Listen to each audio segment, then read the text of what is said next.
Mtumaini Mungu. Tumaini lako liwe kwa Mungu. Ujue kwamba huwezi kushindwa vita. Ujue kwamba ukiwa na Mungu, hata kama unatembea ukaona jambo gumu sana, ujue nimemtumaini Bwana, sitaaibika. Waliomtumaini Bwana wamekuwa imara kama mlima Sayuni. Zaidi ya yote, waliomwamini Mungu wamepita kutoka mautini, wameingia uzimani. Ukimtumaini Mungu unapita, unakuwa ni mtu wa kuvuka. Yeyote aliye na matumaini na Mungu na imani, huwa ni mtu wa kuvuka. Hakwami kwenye mashimo ya kiroho, utavuka lazima.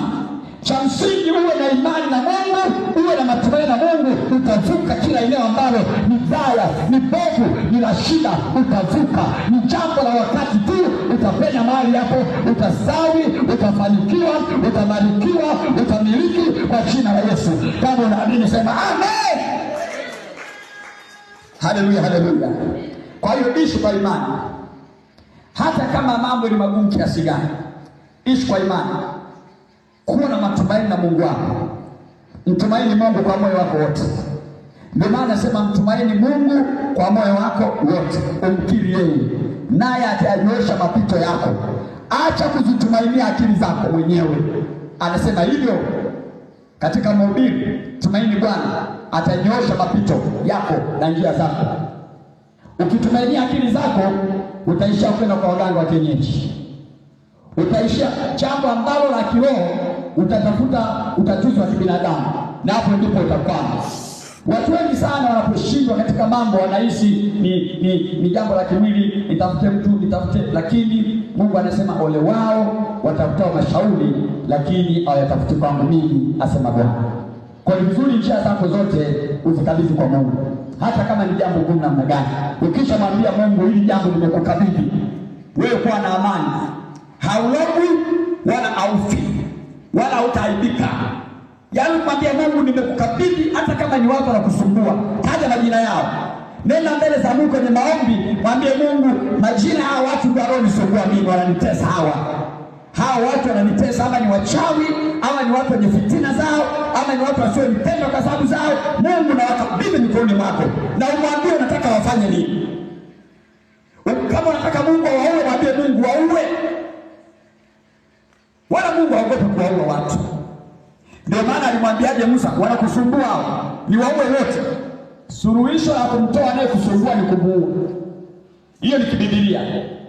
Toka Biblia, Mungu alimwambia Musa, mbona watu wanakusumbua leo hivi kesho vile? Ni waue wote, nikuletee wengine. Kwa hiyo shetani na majeshi yake, usipomwambia Mungu awaue, wataendelea kuwepo kukusumbua kwenye maisha yako na hutapenda. Ndio maana majeshi ya Mungu huwa kuna msemo unasema, yakiwapiga yanawaua kabisa. Kama unanielewa sema amen. Sema tena amen. Goliati aliposimama kupambana na Daudi, jiwe moja ambalo liliachia kwa uwezo wa Bwana, halikumjeruhi, halikumtoa jicho, halikumtia kilema, liliua kabisa. Jiwe moja likapiga likaua kabisa. Upanga wa Yoshua kwa yule mganga Balamu, akamuuliza, wewe ni nani? Mimi ni Balamu yule mganga, hata hivyo mimi ndo nilizuia zile laana ambazo baraka ilitaka ni walani, lakini ulikubali kulipa ili ukuje utulaani.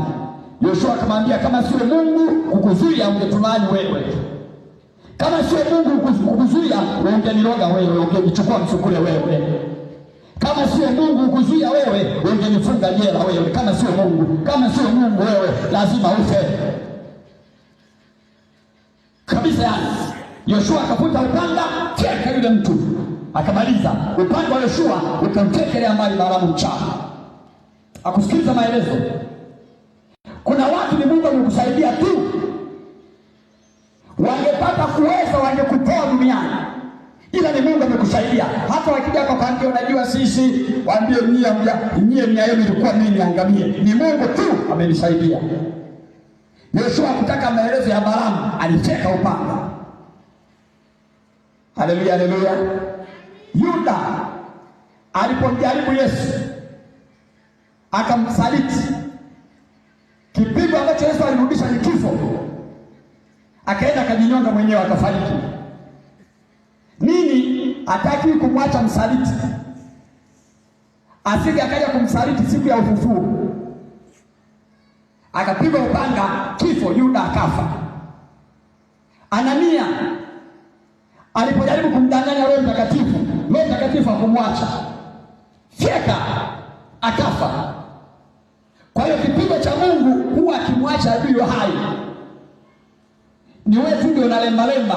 Piga, mwambie Mungu maneno ukiwa silini mwako. Mwambie Mungu, huyu na huyu wananisumbua. Nabii Nehemia alichukua barua ya Tobia na Sanbalati.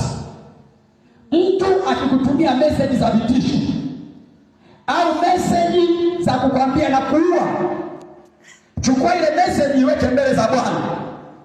Mwambie Mungu, namuona mtu huyu, haya ndio maneno yake, haya ndio matusi anayonitukana, haya ndio maneno anayosema atanitenda. Ninaomba kabla hajatimiza umtende yeye hivyo. Utaona awe ndani ya gari itageuka jeneza.